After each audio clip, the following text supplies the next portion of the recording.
L'attention du cœur à la voix de Dieu. Sermon prononcé à La Haye pour un jour de jeûne, le 21 novembre 1685. Texte biblique. Aujourd'hui, si vous entendez sa voix, n'endurcissez point vos cœurs. Épître aux Hébreux, chapitre 4, verset 7. C'est un état bien déplorable, mes frères, que celui d'un peuple qui n'a pas la connaissance de Dieu. Saint Paul dit que c'est être sans espérance et sans Dieu au monde. Or, que se peut-il imaginer de plus misérable que d'être sans Dieu et de plus triste que d'être sans espérance? Aussi, quand Moïse et le roi prophète ont voulu relever les avantages du peuple d'Israël au-dessus de la condition de tous les autres peuples du monde, ils l'ont fait en disant que Dieu avait donné ses statuts à Jacob et ses ordonnances à Israël et qu'il n'avait pas fait ainsi aux autres nations de la terre. Qu'est-ce, en effet, d'un peuple à qui Dieu ne s'est point révélé, à qui il ne fait point entendre sa parole?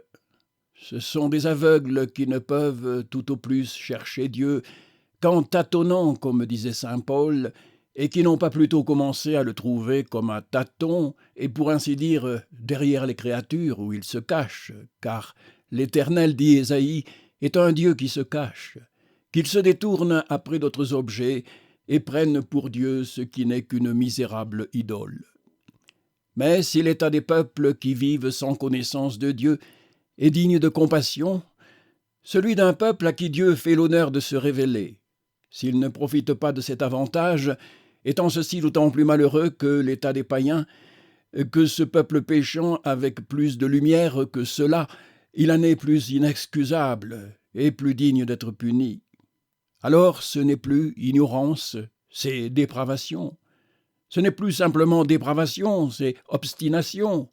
C'est se raidir contre la défense expresse de Dieu et en quelque sorte imprimer dans chaque péché qu'on commet toute l'atrocité du crime. C'est ce que saint Paul tâchait de faire comprendre aux Hébreux dans le chapitre d'où j'ai pris mon texte. Il craignait pour eux que les persécutions auxquelles l'Église naissante était exposée n'ébranlassent leur fidélité. La chair est toujours faible et il faut toujours se défier de ses conseils. La morale de l'Évangile est autre et ne souffre point de relâchement. Le joug de Jésus-Christ commençait à ne paraître pas à plusieurs aussi aisé, ni son fardeau aussi léger que Jésus-Christ disait qu'il l'était. De là un commencement de dégoût pour la religion chrétienne, de là certains retours du cœur vers la synagogue d'où les Hébreux étaient sortis, et de là enfin un danger prochain de défection et de révolte. L'apôtre saint Paul voyait tout cela, et il en craignait les suites. Pour les prévenir, il écrit à ses Hébreux en des termes pleins de cette force que ses ennemis même étaient contraints de reconnaître dans ses épîtres, au sujet desquelles ils avouaient qu'elles étaient graves et fortes. Et il est certain qu'il ne se pouvait rien imaginer de plus pressant pour retenir dans la profession de la foi ces Hébreux nouvellement convertis que les raisons dont ce saint homme s'est servi dans cette incomparable épître. Entre les motifs qu'il leur met devant les yeux pour fortifier leur foi et pour exciter leur piété, il rappelle dans leur souvenir l'histoire de leur premier père, qui, pour avoir désobéi dans le désert aux ordres de Dieu et avoir été incrédules, ne virent point l'accomplissement de la promesse que Dieu leur avait faite de les introduire en Canaan, et ils moururent dans le désert. C'était, leur dit là-dessus saint Paul, un exemple et une leçon pour vous, si vous ne profitez pas mieux qu'eux des grâces de Dieu. Ils ne purent entrer dans son repos à cause de leur incrédulité.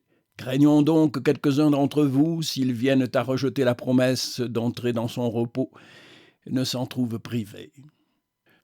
Ce repos, dont il leur faisait craindre qu'ils seraient privés s'ils ne persévéraient pas dans la foi, c'était le repos spirituel de l'Évangile, repos qui a ici-bas son commencement dans la grâce, et qui aura sa perfection dans le ciel et dans la gloire. David l'avait vu de loin, et par les lumières de l'esprit prophétique, ce repos spirituel de l'Évangile opposé au travail du joug de la loi, dans le psaume 95. Saint Paul emprunte plusieurs fois ces paroles, et il les adresse aux Hébreux de son temps, que le roi prophète n'y avait pas eu moins en vue que ceux du sien. Aujourd'hui donc, avait dit David, et dit après lui dans le même esprit l'apôtre saint Paul, si vous entendez sa voix, n'endurcissez point vos cœurs. La nécessité de cette exhortation n'est pas moins grande aujourd'hui, mes frères, qu'elle peut l'avoir été du temps de David et de saint Paul. L'homme est toujours homme, et par conséquent toujours sujet aux faiblesses humaines, et toujours dans la pente des passions inséparables de son cœur. On peut dire même que la nécessité de l'exhortation de l'apôtre a redoublé en ces derniers temps. D'un côté, par les nouvelles persécutions qui ont été excitées contre l'Église, et de l'autre, par le peu de zèle que la plupart des chrétiens témoignent avoir pour la religion et la véritable piété. À l'égard des nouvelles persécutions, personne ne les ignore, et quand nous nous tairions, les pierres mêmes de ce temple qui recueille aujourd'hui tant de fugitifs que la tempête y a jetés de presque tous les endroits de la France, en pourraient rendre témoignage. Et quant au peu de zèle et de piété qui se voit dans l'Église, les coups terribles que la vengeance divine vient de faire tomber sur nous, et Dieu veuille qu'il n'aille pas plus avant, n'en sont qu'une trop forte preuve. C'est pour nous faire entrer dans toutes ces considérations que ce jeûne a été indit. Les sages puissances qui gouvernent cet État, faisant de nos maux les leurs et voulant partager avec vous nos gémissements et nos larmes, viennent aujourd'hui mêler dans nos assemblées leurs prières avec les nôtres et s'humilier avec nous aux pieds de Dieu pour apaiser sa colère et le rendre propice aux maux de Sion. Bénie soit-elle de par l'Éternel, ses charitables puissances, et bénis soyez-vous tous, mes frères, mes très chers frères, heureux habitants de ces provinces qui formaient à cette heure dans ce temple cette pieuse assemblée, avec nous les réchappés de la grande tribulation, qui tous vous étions auparavant inconnus, et desquels vous pouviez vous entredire et vous entredemander l'un à l'autre, et ceux-ci, qui sont-ils, et d'où sont-ils venus? Le texte que nous avons choisi pour servir de matière à cet exercice et qui a un rapport tout manifeste à la nature de ce jour d'humiliation et de repentance, nous présente 3 points à examiner. Le premier est la bonté que Dieu a de nous parler et de nous faire encore entendre sa voix pour nous empêcher de périr. Le second, c'est l'usage que nous devrons faire de la parole que Dieu nous adresse, n'endurcir point nos cœurs. Et le troisième, la promptitude avec laquelle nous devons nous porter à faire ce que la voix de Dieu exige de nous, c'est que nous le fassions aujourd'hui, dès ce même jour et sans différer à un autre. Aujourd'hui que vous entendez sa voix, n'endurcissez point vos cœurs. Et toi, Seigneur, fais entendre à ces cœurs eux-mêmes la voix de ta grâce. Ouvre-les pour y faire entrer ta parole, alors nous écouterons ce que l'Éternel nous dira. Amen. À parler proprement, Dieu n'a ni voix ni parole. La voix est un air figuré d'une certaine manière par les organes d'un corps animé, comme sont les poumons, le palais, la langue et autres, qui servent à former la voix et à la pousser jusqu'à nos oreilles. Or, il n'y a rien de cela en Dieu, qui, bien loin d'être composé de plusieurs parties différentes, est un pur esprit et un esprit infini. Mais, comme c'est l'usage ordinaire de l'Écriture sainte, de nous représenter Dieu avec les parties et les facultés qui servent à nos mouvements et à nos actions, les bras, les mains, les yeux et autres semblables, elles donnent aussi à Dieu une voix et une parole, afin de désigner en général le soin que Dieu a de faire connaître aux hommes sa volonté. Parce que, comme c'est par le moyen de la voix que les hommes se communiquent entre eux leurs pensées et leurs sentiments, ainsi, la voix de Dieu est la connaissance que Dieu donne aux hommes de ce qu'ils doivent faire pour lui être agréables, et celle des promesses et des menaces dont il accompagne ses défenses et ses commandements, se servant pour cet effet du ministère des patriarches, des prophètes et des apôtres à qui il s'est révélé immédiatement et qu'il a rempli de son esprit.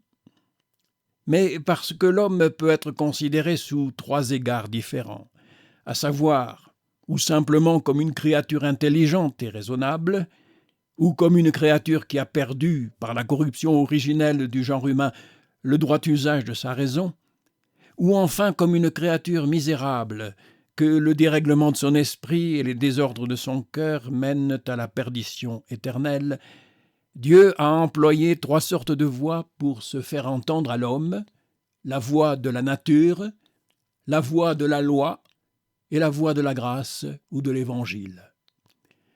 La première a été la plus étendue et la plus générale, car elle s'est adressée à tous les peuples du monde, mais elle a été aussi la plus faible, car à peine a-t-elle pu se faire entendre.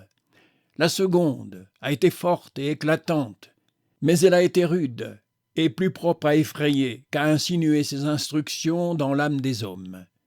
La troisième a retenti partout, et elle a été tout ensemble propre à instruire et à consoler. La voix de Dieu dans la nature ne donnait à l'homme que des enseignements généraux, comme par exemple qu'il y a un Dieu, qu'il est tout-puissant, tout sage, tout bon, et le premier être duquel tous les autres dépendent et qui sont tous sa production. C'est ce que saint Paul appelle, au chapitre 1er de son épître aux Romains, les choses connaissables de Dieu, sa puissance éternelle et sa divinité, lesquelles se voient comme à l'œil étant considérées dans ses ouvrages. C'est avec cette voix des créatures que Dieu a parlé à toutes les nations de la terre, qu'il s'est fait connaître aux hommes dans les temps de leurs plus profondes ténèbres, et qu'il a condamné l'athéisme et l'idolâtrie. Les cieux, disait le prophète dans le psaume 19, publient la gloire du Dieu fort, et l'étendue donne à connaître l'ouvrage de ses mains. Un jour fait des leçons à un autre jour, et une nuit montre la science à une autre nuit. Il n'y a point un nœud de langage, il n'y a point un nœud de parole, et cependant leur voix a été entendue. Il est vrai, mais elle n'a été que peu entendue, et les hommes en ont très peu profité, disait saint Paul dans le même endroit. Ils ont connu Dieu, mais ils ne l'ont pas glorifié comme Dieu et ne lui ont pas rendu grâce. Ils sont devenus vains en leur discours, et leur cœur destitué d'intelligence a été rempli de ténèbres. Se disant être sages, ils sont devenus fous, et ils ont changé la gloire de Dieu incorruptible en la ressemblance de l'homme corruptible et en celle des oiseaux et des bêtes à quatre pieds et des reptiles.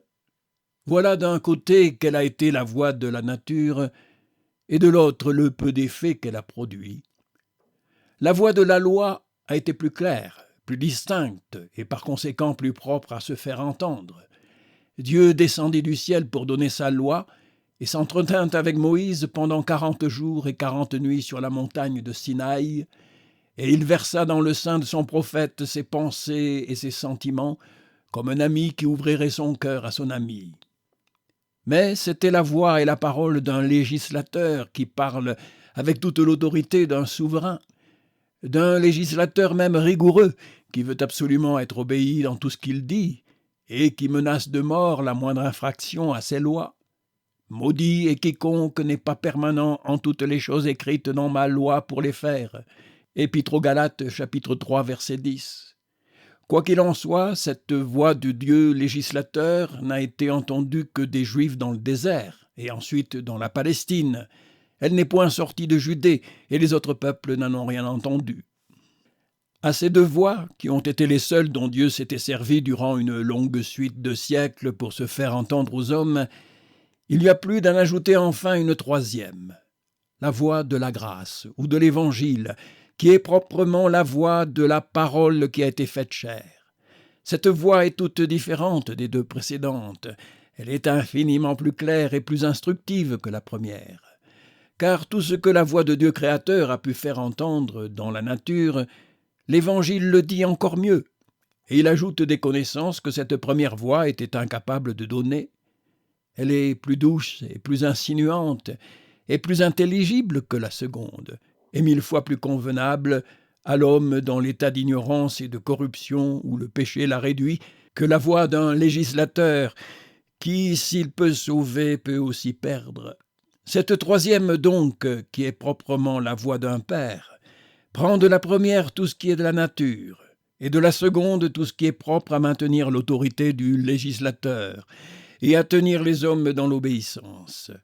Mais outre cela, elle nous apprend les vues de grâce et de miséricorde que Dieu a eues sur les hommes, et nous découvre le profond mystère de la rédemption dont la voix de Dieu dans la nature n'avait rien dit, et dont la voix de Dieu sur la montagne de Sinaï et dans sa loi n'avait laissé tout au plus couler que quelques mots, quelques sons confus, peu intelligibles.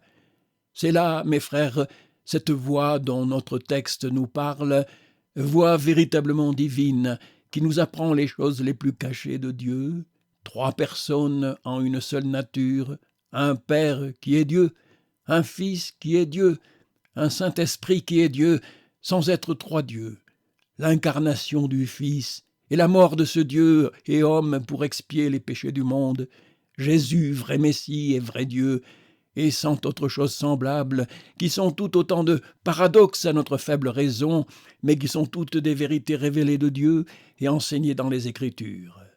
C'est enfin cette voix de l'Évangile qui, nous apprenant les choses magnifiques de Dieu, instruit notre âme de tous les devoirs de la piété et ne cesse de lui faire entendre que, sans la sanctification, nul ne verra le Seigneur. Mais plus cette voix dit de grandes choses, les choses que l'œil n'avait point vues, que l'oreille n'avait point entendues, et qui n'étaient jamais montées dans le cœur d'un homme vivant, plus aussi a-t-elle trouvé dans le monde de contradictions.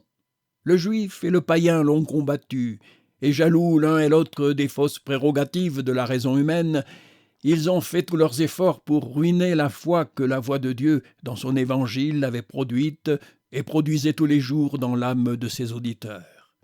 C'est sur quoi saint Paul exhorte ici les Hébreux de faire bien attention à cette divine voix, d'en bien retenir les instructions et d'étouffer dans leur cœur jusqu'au moindre mouvement de rébellion contre cette voix qui leur parle.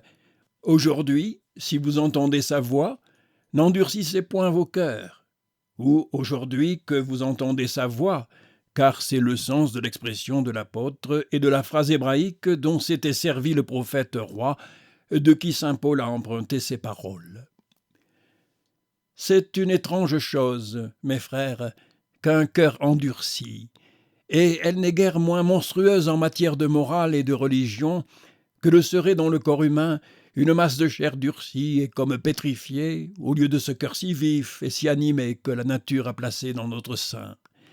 Car comme toute l'économie de notre corps serait en désordre, pour peu qu'il se formât de dureté dans le cœur, parce que supposer que l'homme pût vivre avec cette dureté, il ne se ferait dans le cœur que peu d'humeurs, et des humeurs encore si grossières qu'à peine pourraient-elles se porter jusqu'aux extrémités du corps, par le moyen de la circulation du sang, et y entretenir quelques restes de vie, de sentiments et de mouvements. L'endurcissement du cœur est tout de même, en matière de religion, une interruption générale de la vie spirituelle, et une cessation d'action et de sentiments de toutes les facultés de l'âme, qui deviennent comme liées et comme percluses à l'égard du bien spirituel et des mouvements de la piété. L'esprit ne voit plus les choses de la manière qu'il les voyait auparavant, et il en forme des jugements tout contraires à ceux qu'il en faisait. Ce qu'il approuvait, il le condamne, et ce qu'il avait condamné, il l'approuve. Le vice n'a plus pour lui rien de hideux, ni la vertu rien d'aimable. La piété qui avait fait ses plus douces et ses plus chères délices lui devient charge, une prédication l'ennuie, le lasse, l'importune, et la lecture de la parole de Dieu ne lui donne que du dégoût. Il n'est sensible qu'à la passion qui s'est saisie de son cœur et qui s'en est rendue maîtresse. Pour tout le reste, mépris du monde, amour de Dieu, désir du bonheur et de la gloire des cieux, il est insensible à toutes ces choses. C'est à leur égard un cœur de roche. Qu'on vienne là-dessus lui représenter le tort qu'il se fait et les malheurs épouvantables où ce dérèglement d'esprit et de cœur le jettera infailliblement. Il n'y fait aucune attention, rien ne le touche et ne fait impression sur son cœur. Il est endurci. Voyez, je vous prie, ces Juifs à qui les prophètes reprochaient si souvent l'endurcissement de leur cœur, tout ce que ces ministres saints envoyés de Dieu pouvaient leur représenter de sa part, tantôt pour les détourner de l'idolâtrie, tantôt pour les rappeler de l'égarement des passions les plus criminelles, leur inspirer la haine du vice et l'amour de la vertu, étaient inutiles. Remontrances, exhortations, promesses, menaces, rien ne les touchait. La dureté de leur cœur résistait à tout. Du temps même de notre apôtre, quand Jésus-Christ est venu au monde, et que l'Évangile a été prêché aux Juifs, n'a-t-on pas encore vu, et vu même plus que jamais, ce que peut un cœur obstiné, De quoi est capable un cœur endurci? Le Fils de Dieu, le Messie promis à leur Père, attendu et souhaité depuis tant de siècles, avec une ardeur sans égale, vient enfin et paraît dans la Judée, au temps prédit par les oracles, et avec toutes les marques qui devaient servir à le faire connaître. Cependant, la Judée le méconnaît, la synagogue lui dit anathème et le fait mourir comme un faux Messie. D'où cela pouvait-il venir? N'en cherchez point la cause ailleurs, mes chers frères, que dans l'endurcissement de ce peuple, il avait des yeux pour ne point voir, des oreilles pour ne point entendre, et un cœur pour résister aux lumières les plus éclatantes de la vérité. C'était un cœur endurci. D'un côté, l'ambition dans les maîtres de la synagogue et la crainte de voir diminuer ou de perdre de leur autorité, et de l'autre, l'avarice, la mollesse, le plaisir des sens, et tout cela joint ensemble, formait dans le cœur de ce peuple une opposition presque insurmontable contre Jésus-Christ et son évangile. Un attachement mal entendu et à contretemps pour les lois de Moïse, effet de l'ignorance dans la plupart et prétexte dans les autres, formait encore dans l'esprit de tous un préjugé invincible contre la personne de Jésus-Christ et contre son évangile. Et ainsi, par tous ces moyens différents, le cœur de ce peuple s'endurcissait, et, au lieu de céder à l'évidence des preuves de la religion chrétienne, ces Juifs obstinés ne cherchaient qu'à s'éblouir de leurs préjugés. Ils résistaient aux sollicitations de la grâce, et avec leur cœur endurci, ils regimbaient contre l'aiguillon. Telle est donc, mes frères, la nature de l'endurcissement du cœur, et telles sont en général les causes qui la produisent. Par la raison des contraires, n'endurcir point son cœur, c'est le soumettre à Dieu et à sa parole. C'est être docile à sa voix et amener nos pensées et nos affections captives à son obéissance. N'endurcir point son cœur, c'est y recevoir avec humilité et avec amour les douces invitations de sa grâce, se dépouiller de ses passions les plus vives et les plus délicates, pour se donner tout entier à Dieu et ne faire que ce qui lui plaît. Enfin, n'endurcir point son cœur à la voix de Dieu, c'est ne sentir plus de répugnance dans son cœur à former tous ses sentiments et toutes ses inclinations sur ce qu'il ordonne. Il suffit à ce cœur sensible à la voix de Dieu de savoir que c'est Dieu qui parle pour trouver doux et agréable tout ce que Dieu exige de lui. « Seigneur, que veux-tu que je fasse ?» disait cet homme qui venait de regimber contre les aiguillons et en qui la grâce victorieuse venait de changer le cœur d'un Saul persécuteur en celui d'un Paul choisi et appelé pour être apôtre. Or, de toutes ces trois différentes sortes de voix, dont nous avons dit dans le premier point que Dieu s'est servi pour se faire entendre aux hommes, la voix de la nature, la voix de la loi et la voix de l'Évangile, la plus propre à amollir la dureté naturelle du cœur de l'homme, celle qui l'engage le plus fortement à l'obéissance envers Dieu, et qui par les motifs les plus puissants le met dans l'obligation et dans la nécessité d'être saint. C'est, mes frères, cette dernière, la voix de l'Évangile, au sujet de laquelle saint Paul disait aux Hébreux « Aujourd'hui que vous entendez sa voix, n'endurcissez point vos cœurs. » Chacune de ces trois voix de Dieu a crié à l'homme « Soyez saints, car je suis saint ». Et chacune a amené l'homme au pied de Dieu et l'a tenu dans une soumission profonde. La première y obligeait l'homme par la qualité de créature de Dieu et lui apprenait à respecter et aimer son Créateur, de la puissance et de la libéralité duquel il tenait l'être, la vie et les avantages sans nombre qui étaient attachés à la condition de l'homme innocent. La seconde portait dans l'âme des Juifs, rassemblés au pied du mont Sinaï, la crainte et l'effroi qu'imprimait parmi tout ce peuple la majesté du législateur. Mais la troisième voix, qui est celle de l'Évangile, renchérit à tous ses égards sur les deux premières. Faut-il en effet, pour donner à l'homme une véritable horreur du péché, lui apprendre à quel point Dieu le déteste et avec quelle rigueur il le punit? La voix de l'Évangile l'instruira 100 fois mieux que ni la voix du Créateur, ni celle du législateur. L'une et l'autre, à la vérité, lui feront entendre que Dieu ne laisse point le crime impuni, et que l'homme qui aura péché mourra, et l'une et l'autre lui en proposeront des exemples effroyables. des anges précipités du ciel dans l'abîme pour avoir péché, le premier homme, le seul qui ait été formé immédiatement de la main de Dieu, chassé du paradis terrestre et condamné à mort, seulement pour avoir mangé, contre la défense, un fruit d'une admirable beauté, et distingué de tous les autres par un titre qui seul semblait suffisant pour faire naître l'envie d'en manger, le fruit de l'arbre de la science du bien et du mal. Et que dirons-nous de ce déluge épouvantable que Dieu fit tomber sur la terre du temps de Noé à cause du péché, et de cet autre déluge de flammes qui réduisit en cendres des villes entières et leurs habitants à cause des péchés qui s'y commettaient? Tous ces exemples de la haine de Dieu contre le péché avaient précédé les temps de la loi.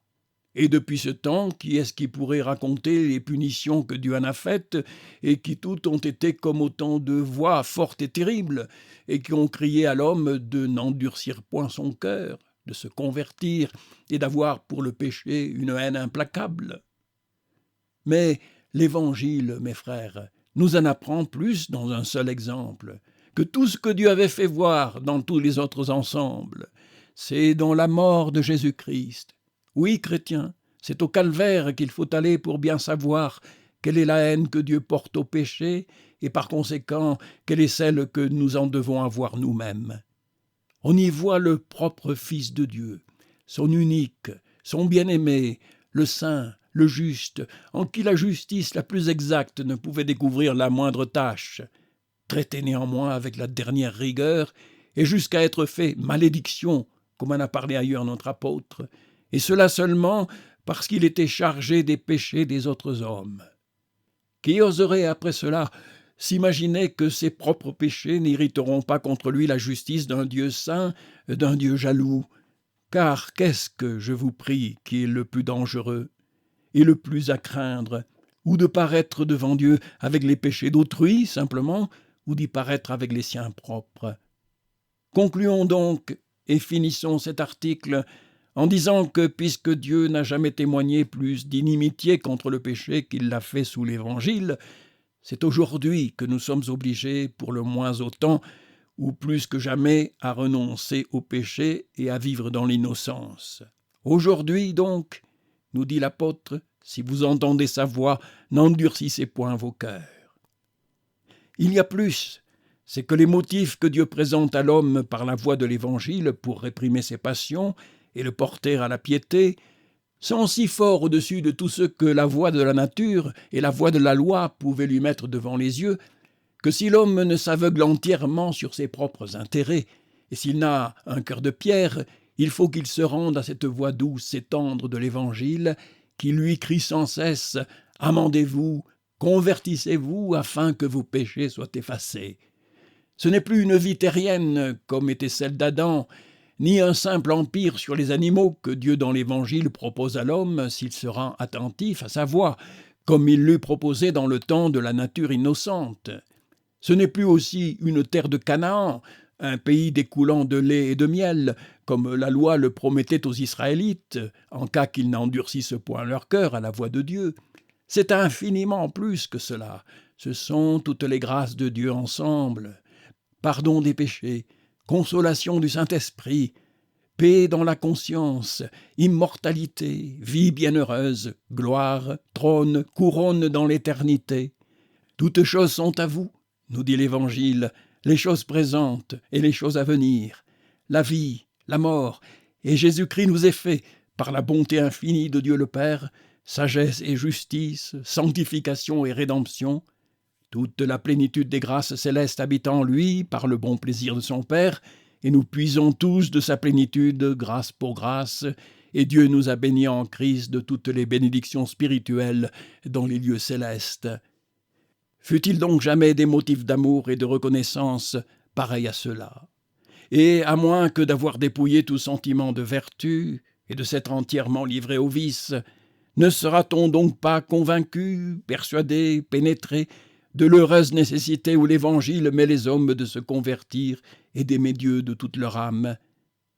Mais cette facilité de Dieu à pardonner, cette affabilité, pour ainsi dire, et cette douceur d'un père qui parle à son enfant, ne peut-elle pas enfin lui être fatale et le perdre par trop d'indulgence? Non, mes frères, l'Évangile n'est pas fait pour jeter les hommes dans le relâchement de la piété. Et quand le pécheur a la témérité de s'écrier sur l'étendue adorable de la miséricorde divine, « Demeurons dans le péché, afin que la grâce abonde », il entend aussitôt l'apôtre qui se récrie avec une sainte indignation « Ainsi n'advienne, et comment nous, qui sommes morts au péché, savoir par la justification que Jésus-Christ nous a obtenue, voudrions-nous encore vivre au péché ?» Ah, il en coûtera cher à l'homme qui aura fait un abus si criminel de la grâce et de la miséricorde de Dieu. C'est l'Évangile lui-même qui nous le dit, et qui, faisant succéder les menaces aux promesses, la voix de Dieu n'est pas moins terrible dans celle-là qu'elle est douce et consolante dans celle-ci.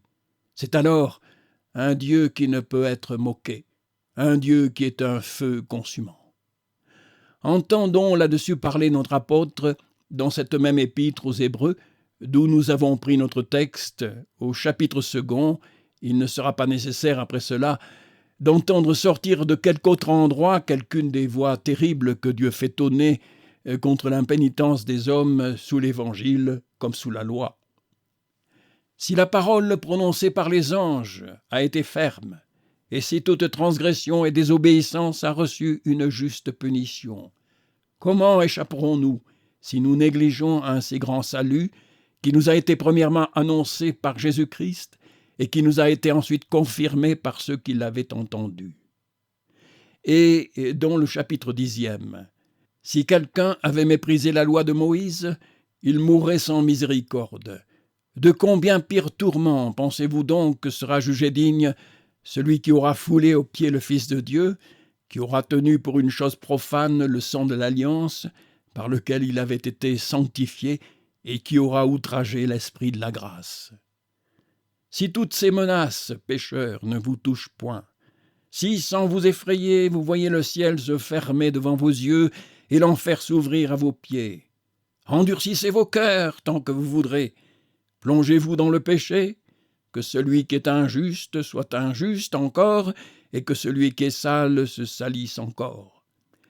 Mais si la haine de Dieu contre le péché, son amour pour la sainteté, le don qu'il vous a fait de son propre Fils, et avec ce don inestimable, toutes les grâces de son évangile, si enfin les promesses de la félicité céleste par lesquelles il vous invite à vous repentir, et l'arrêt foudroyant qu'il prononce contre l'impénitence, si toutes ces choses, dis-je, qui forment la voix de Dieu sous l'Évangile, font impression sur vos cœurs, aujourd'hui que vous entendez cette voix divine, n'endurcissez point vos cœurs. Oui, aujourd'hui, sans plus attendre, sans plus différer, Dieu vous le demande, et nous allons vous le faire voir dans notre 3e partie. Il n'y a point d'homme, s'il n'est un vrai impie et un athée, qui ne soit convaincu en lui-même qu'il faut tôt ou tard se repentir. C'est un sentiment si naturel qu'il est presque impossible de ne pas l'avoir. Le cœur même tout corrompu qu'il est, ou comme disait Jérémie, désespérément malin, ne s'oppose pas à ce sentiment, qui est formé dans le fond de notre âme par les lumières de la conscience. Mais ce cœur qui est, comme disait Jérémie, dans le même endroit, aussi rusé que malin, se dérobe à cette première persuasion de l'esprit en renvoyant sa conversion aussi loin qu'il le peut. « Eh bien, dit-il à l'esprit, il faut se repentir, mais le faut-il nécessairement un certain temps? Et tout temps n'est-il pas bon pour cela ?» Son esprit s'éblouit à cette parole du cœur, et entraîné par son penchant, il se contente de retenir en lui-même cette vérité: il faut tôt ou tard se repentir, et laisse au cœur de prendre pour cela le temps qu'il voudra. Voilà l'illusion. Le cœur, maître de choisir le temps qui lui plaît pour la conversion, n'en trouve jamais dans le présent qui lui soit commode. Il le rejette toujours sur l'avenir. Demain, après-demain, dans un mois, dans une année. Ce jour, ce mois, cette année viennent, mais la conversion ne vient pas. Ces temps sont devenus présents, et le cœur ne veut point du présent, il ne veut que de l'avenir. Jamais prêt à dire « je me repens », toujours prêt à dire « je me repentirai ». Avec cela, le temps s'écoule, Le présent passe, et n'étant plus, il n'est bon à rien, l'avenir s'avance, et il n'est pas plutôt arrivé qu'il se confond avec le passé, et nous entraîne avec lui. Nous passons, la mort nous enlève, nous ne sommes plus, et la conversion, où est-elle? Vains projets, fantômes éblouissants d'une imagination abusée, vous disparaissez et nous laissez sans conversion. Mais une âme sans conversion qui quitte la terre et qui se présente devant Dieu, dans quel état est-elle? Ah, mes frères, c'est ici le déchirement, la rage, le désespoir, il n'y a plus de lieu à la repentance, et alors s'exécute cet arrêt terrible de Dieu. Par ta dureté et par ton cœur qui a toujours été sans repentance, tu t'es amassé un trésor de courroux pour le jour de la colère et la déclaration du juste jugement de Dieu. Aujourd'hui, donc, nous crie l'apôtre, si vous entendez sa voix, n'endurcissez point vos cœurs. La première observation qu'il y a à faire ici contre ce malheureux renvoi que nous faisons de la repentance, c'est que le Saint-Esprit joint dans ses paroles l'obligation de se convertir à la grâce que Dieu nous fait de nous adresser sa voix. Aujourd'hui, vous entendez sa voix. Convertissez-vous donc aujourd'hui. En effet, mes frères, sommes-nous assurés que Dieu nous fera entendre sa voix à l'avenir quand nous voudrons, et surtout après que nous l'aurons méprisée, après qu'elle n'aura pu rien gagner sur nous? Nous l'avions ainsi cru dans le royaume dont nous venons de sortir, et nous nous étions malheureusement flattés de cette pensée que la parole de Dieu nous serait toujours prêchée, sinon avec la même liberté qu'autrefois, au moins avec assez de liberté pour la pouvoir aller entendre en divers endroits. Mais vous voyez ce qui vient de nous arriver. Nos temples sont démolis, la parole de Dieu n'y est plus prêchée, sa voix ne s'y fait plus entendre. On a vu dans tout ce vaste royaume, placé entre les deux mers, ce que Dieu avait prédit dans la prophétie d'Amos. Ils trotteront depuis une mer jusqu'à l'autre, et ils iront depuis le septentrion jusqu'à l'Orient, cherchant la parole de Dieu, mais ils ne la trouveront point. Notre conversion aurait prévenu ce malheur. Nous avons cru que nous aurions toujours assez de temps pour nous repentir. Nous avons sur cela différé notre conversion, et Dieu a cessé de parler. Sa voix n'est plus entendue. Aujourd'hui donc nous l'entendons, n'endurcissons point nos cœurs. Une seconde observation sur ce fatal retardement de la repentance, c'est que nous regardons la repentance comme l'ouvrage d'un moment ou d'un jour. Il ne faut, disons-nous souvent, qu'un bon moment pour nous repentir. Mais nous nous trompons. Il y faut non pas un moment, ni un jour, mais des semaines, des mois, des années, un long travail, une grande application. Aujourd'hui, une passion à combattre, et demain une autre, tantôt une habitude criminelle à vaincre, tantôt un vice naissant à étouffer, et toujours être en garde contre le retour de l'un et de l'autre. Or, cela se fait-il en un moment ou en un jour? Je sais bien que Dieu peut, dans un moment, quand il lui plaît, convertir une âme et faire du plus grand pécheur un grand saint. Mais ce sont là de ces miracles de grâce que Dieu ne fait que rarement, qui ne doivent jamais être tirés à conséquence et qui ne doivent servir, tout au plus, qu'à nous faire conclure qu'il ne faut jamais désespérer entièrement de la conversion des autres, fussent-ils les plus grands de tous les pécheurs, mais jamais pour nous faire différer notre propre conversion. Les miracles de la grâce ne sont pas faits pour cela, et afin d'entretenir dans nos âmes une criminelle sécurité. Dieu a établi dans le cours de sa providence un ordre sur lequel nous devons nous régler si nous voulons nous sauver. Il nous a donné ses Écritures, et pourquoi nous les aurait-il données si nous négligeons de les lire? Il a établi dans son Église le ministère de la prédication. Et pourquoi nous prêcherait-on de sa part si nous refusions d'écouter? Il nous fait dire tous les jours, par la voix de ses ministres, que nous renoncions à nos péchés et que nous menions une vie sainte. Et pourquoi nous exhorter continuellement si nous n'avons besoin que d'un moment pour devenir gens de bien? Voilà par quel chemin Dieu nous mène à la repentance. N'y entrer point et n'y point marcher, c'est vouloir se trouver au bout de la course sans avoir couru, et à la fin de la carrière, et sous la main qui tient la couronne pour la mettre sur la tête de celui qui a fourni la noble carrière de la piété, sans avoir même encore daigné y entrer. Si c'est ainsi, chrétiens, que vous concevez qu'on puisse faire son salut, et qu'en un moment, en une heure ou en un jour, on puisse s'être dégagé des liens du vice, avoir transporté dans son âme toutes les vertus, être devant Dieu un vrai pénitent, je vous avoue que je ne conçois plus dans ce pays où j'arrive l'homme que j'ai connu dans le pays d'où je suis, qu'on ait fait ici autrement qu'ailleurs, et qu'on est d'un sang plus pur que tout le reste du genre humain. Mais si votre cœur est comme le nôtre, s'il est susceptible des mêmes faiblesses et des mêmes affections que nous, sachez que de tous les ouvrages, le plus difficile est celui qui demande le plus d'attention, le plus de travail et le plus de temps, c'est celui d'une bonne conversion. Mais enfin, quand cet avenir sur lequel nous renvoyons notre conversion serait aussi certain qu'il est douteux, car qui est-ce qui peut s'assurer de l'avenir même le plus proche, du lendemain? Et quand nous serions aussi assurés de disposer de notre cœur dans ce prétendu avenir pour le tourner vers Dieu et le remplir de son amour, que nous avons peu de sujet de l'espérer, quelle raison avons-nous d'endurcir aujourd'hui nos cœurs pour nous repentir un jour et je ne sais quand? Craignons-nous d'être trop tôt gens de bien, de faire trop tôt ce qui est agréable à Dieu, d'être trop tôt en paix avec lui, ou croyons-nous lui pouvoir être agréable et être en paix avec lui sans la repentance? Il n'y a point de paix pour le méchant, nous dit Dieu lui-même, Ésaïe chapitre 57.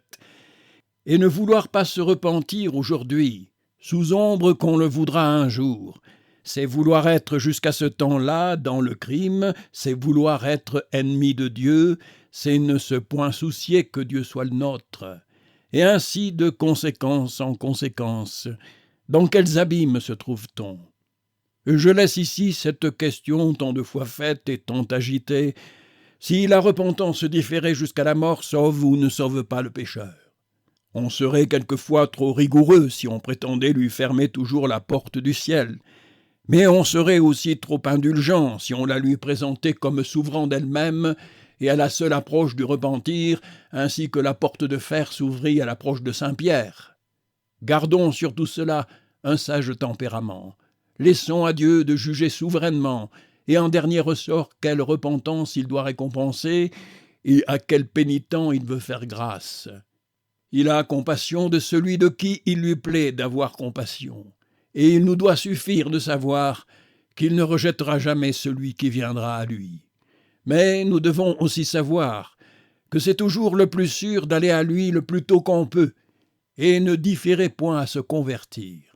Aujourd'hui donc, que nous entendons sa voix, n'endurcissons point nos cœurs. Jamais, mes frères, nous n'eûmes plus de sujet de faire de profondes réflexions sur toutes ces choses qu'aujourd'hui, que la divine providence nous assemble en ce lieu sacré pour y gémir en la présence de Dieu sur les afflictions de l'Église. Elles sont d'une nature à ne pouvoir être ignorées d'aucun de vous, et il ne peut y avoir que des cœurs de roche qui n'en soient pas attendris. Comme dit Jérémie dans les Lamentations, notre plaie est grande comme la mer, et son amertume a passé jusque dans nos moelles. La coupe de la colère du Tout-Puissant est venue à nous toute pleine du vin de son courroux. Nous l'avons bu jusqu'à la lie, et vous frémissez à ce seul aspect. Dieu vous garde qu'elle vienne jamais jusqu'à vous. Mais afin que ce grand malheur ne vous arrive point, souffrez que je vous expose ici, premièrement, dans un récit abrégé, les maux de notre pauvre Sion, et qu'ensuite, remontant jusqu'à cette main terrible d'un Dieu irrité qui a voulu se venger de l'ingratitude de son peuple, nous cherchions tous ensemble les moyens de l'apaiser pour nous et pour vous. Dieu avait pris depuis plus d'un siècle en faveur de nos églises des soins véritablement dignes de son amour et de sa puissance. Il leur avait été pendant tout ce temps une muraille de feu, et ses bénédictions étaient tombées sur elle en abondance. Il avait été comme une rosée à notre Israël.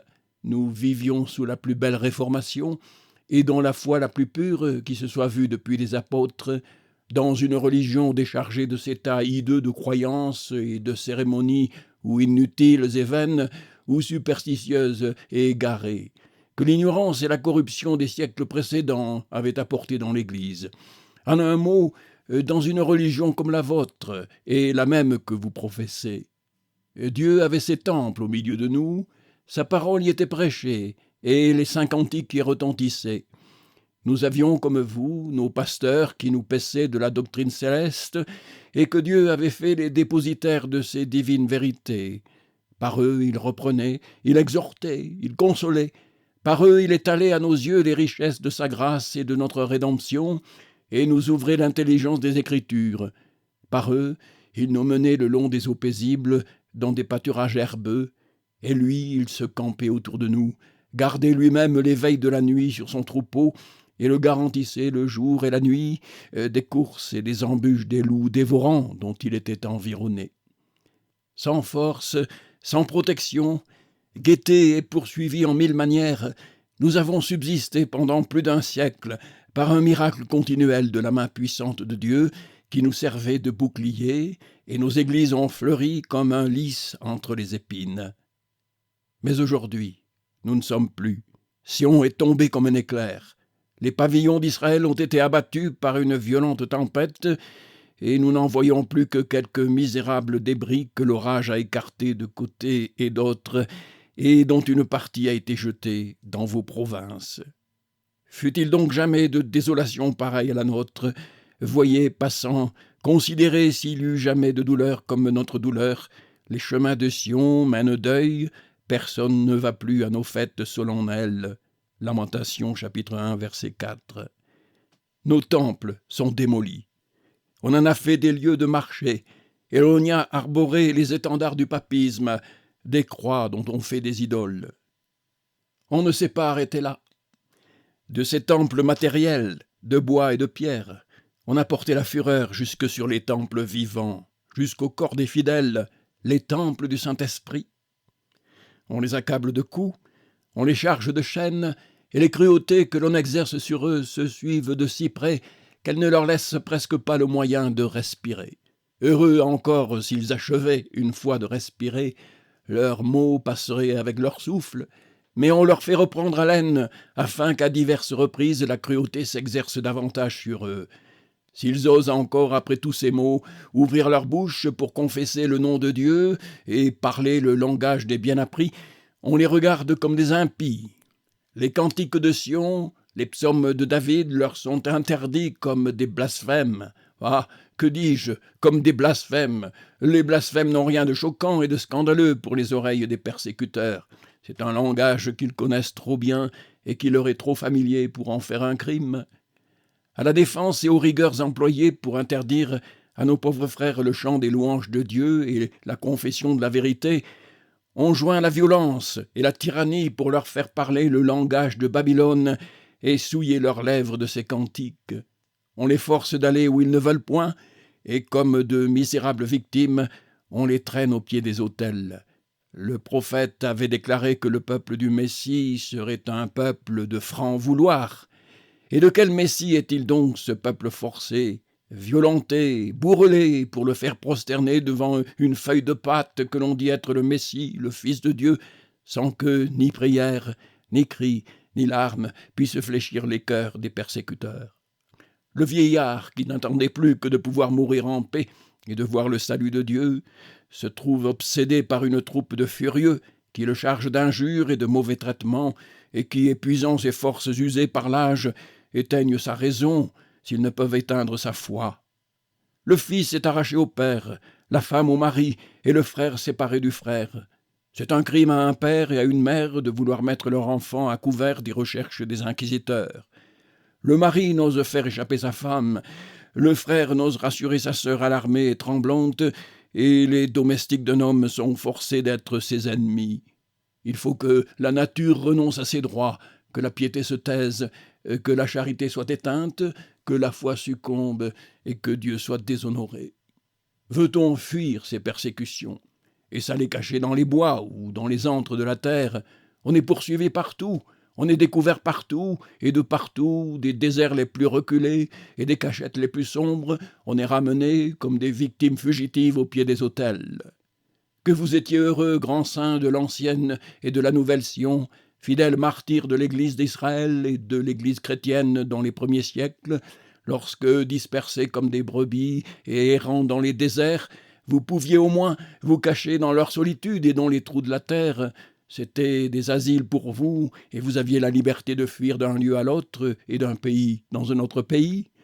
Mais aujourd'hui, on ne trouve plus de sûreté dans sa malheureuse patrie, et on ne sait comment aller chercher ailleurs cette sûreté. Les déserts nous livrent à nos ennemis, les rivières s'opposent à notre retraite, les frontières bouchent le passage à nos fugitifs, et la mer leur ferme ses ports. Mais d'où vient, mes frères, que toute la nature est ainsi comme d'intelligence avec nos ennemis, et qu'elle est, semble-t-il, armée elle-même contre nous? La raison n'en est pas difficile à rendre. C'est que l'auteur lui-même de la nature, le Dieu du ciel et de la terre est notre parti et s'est déclaré contre nous.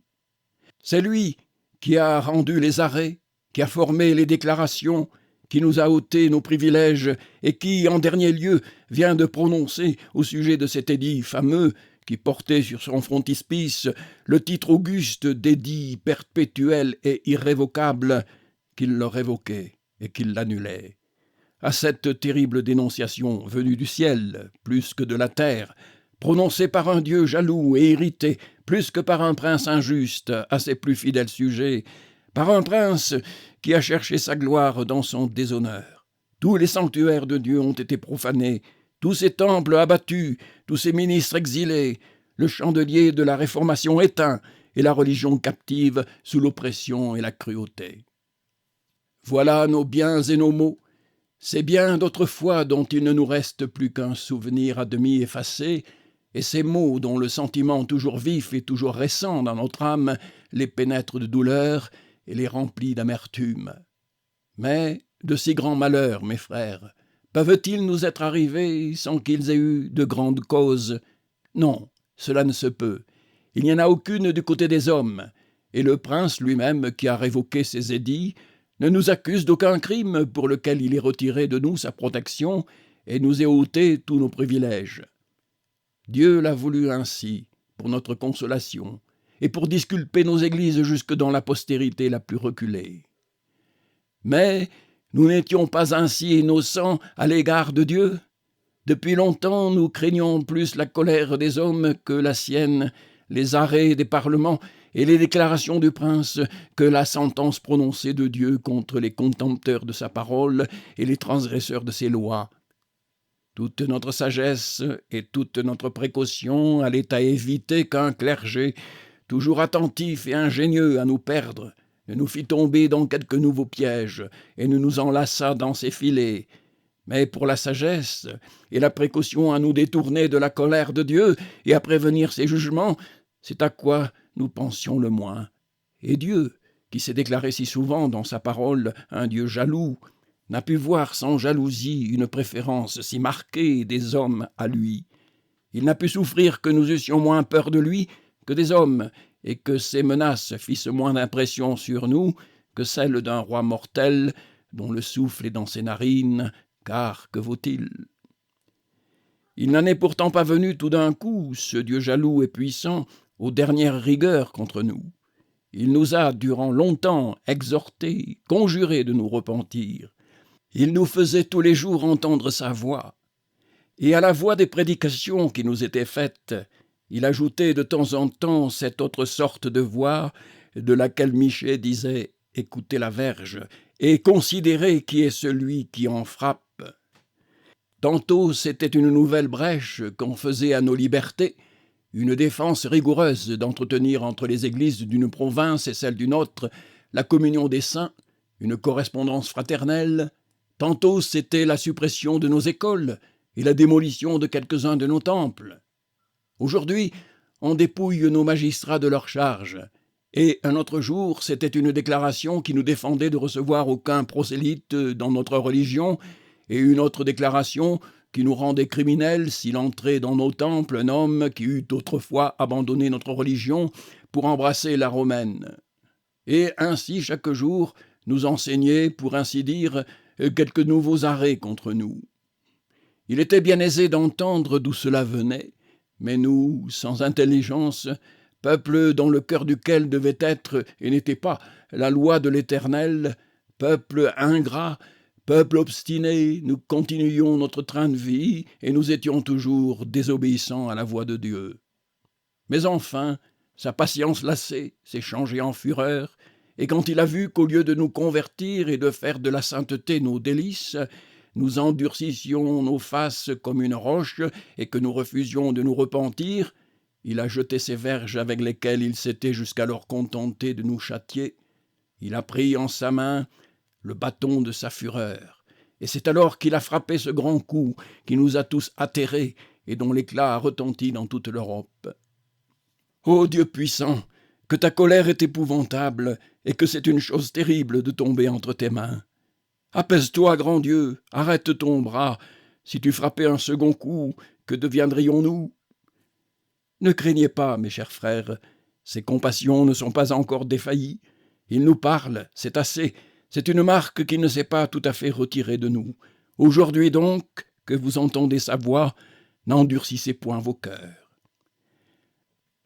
Je m'adresse à vous, premièrement, mes très chers frères, qui, comme nous, êtes venus de la grande tribulation. Dieu nous a fait entendre encore sa voix dans une terre étrangère. Quoique vous ayez longtemps méprisé cette voix d'un Dieu qui ne voulait point ni votre perte ni votre mort, mais votre conversion et votre vie. Profitez-en mieux dans ce pays que vous n'avez fait dans le vôtre. En changeant de pays, vous n'aurez pas changé de condition si vous ne changez de vie. C'est peu d'avoir du zèle pour la religion, et d'avoir même fait pour elle le grand sacrifice que vous avez fait de vos biens, de vos parents et de vos familles.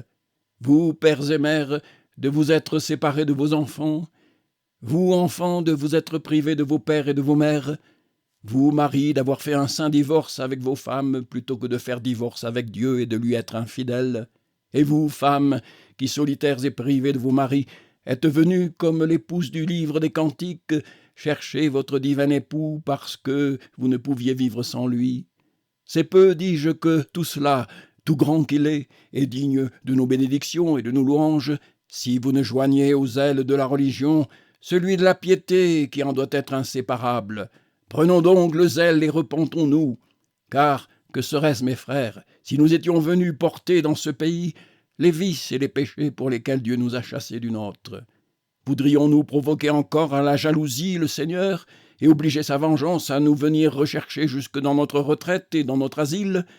Voudrions-nous être venus dans ces provinces et dans les autres pays de notre dispersion pour y donner de mauvais exemples et pour y être en scandale à nos frères, à ces frères généreux et bienfaisants qui nous ont recueillis ici bénignement et qui, de leurs mains charitables, tâchent d'essuyer nos larmes? À Dieu ne plaise qu'ils nous fassent jamais ce reproche, et que jamais nous leur donnions sujet d'avoir regret du bon accueil qu'ils nous ont fait. Qu'il n'y ait donc plus parmi nous ni médisance, ni envie, ni dispute. Calmons ces passions violentes du ressentiment et de la vengeance, que la corruption du cœur enfante partout, et qu'une fausse délicatesse n'avait rendue que trop fréquente dans notre nation. Oubliez tous vos serments et tous vos blasphèmes, et qu'aucune parole malhonnête ne sorte de votre bouche. Bannissez de vos cœurs l'impureté, et possédez vos corps en sanctification. Soyez francs et justes dans le commerce, tempérants dans les plaisirs même les plus innocents, doux et humbles avec vos prochains, soumis aux puissances, affectionnés au bien de l'État. En un mot, soyez tels que vous ne donniez aucun achoppement à l'Église de Dieu, et que vous forciez vos ennemis même à dire de vous: certainement, Dieu est au milieu d'eux. Je viens maintenant à vous, mes frères très chers et très honorés, qui faites partie de ces belles et florissantes églises que Dieu a recueillies dans ces provinces. Que votre sort est heureux de vivre sous des puissances qui soutiennent si glorieusement la réformation de l'Église et de pouvoir faire publiquement et en toute liberté les actes particuliers et publics de votre sainte religion. Mais quand je fais réflexion sur les efforts que fait sans cesse le démon pour opprimer la vérité par toute la terre, et sur les artifices que la fausse Église invente et emploie tous les jours pour ruiner la réformation dans toute l'Europe, je frémis, je tremble pour vous. Une seule chose me rassure, c'est que Dieu, qui a si visiblement pris sous sa protection ces provinces et vos églises, les défendra contre ces dangers, rendra vaines les entreprises de vos ennemis qui sont aussi les siens, et vous sera toujours soleil et bouclier. Seulement, prenez garde de ne pas vous rendre indigne de sa protection et de ses grâces. Il est libéral de ses bienfaits, et il n'épargne aucun bien à ceux qui cheminent dans l'intégrité. Acquittez-vous mieux de tous vos devoirs que nous n'avons faits, et votre paix sera comme un fleuve, et votre justice comme les flots de la mer. Votre lumière éclora comme l'aube du jour, votre justice ira devant vous, et la gloire de l'Éternel sera votre arrière-garde. Les gratuités de l'Éternel vous accompagneront tout le temps de votre vie. Un jour donnera matière à un autre jour de célébrer les bontés de Dieu. Ces bénédictions s'entasseront sur vos têtes et passeront jusqu'à vos enfants et aux enfants de vos enfants. Dieu bon, Dieu compatissant et miséricordieux, ratifie dans ton ciel les vœux que nous faisons sur la terre en faveur de ces provinces et de tes troupeaux. Rends-leur le bien qu'elles nous ont fait, récompense leur charité par la tienne, fais du bien selon ta bienveillance à Sion et relève les murs de Jérusalem. Et à toi, Dieu de grâce et de miséricorde, Dieu sauveur, Dieu rédempteur, Père, Fils et Saint-Esprit, sainte et adorable Trinité, soit honneur et gloire, aujourd'hui et dans tous les siècles. Amen.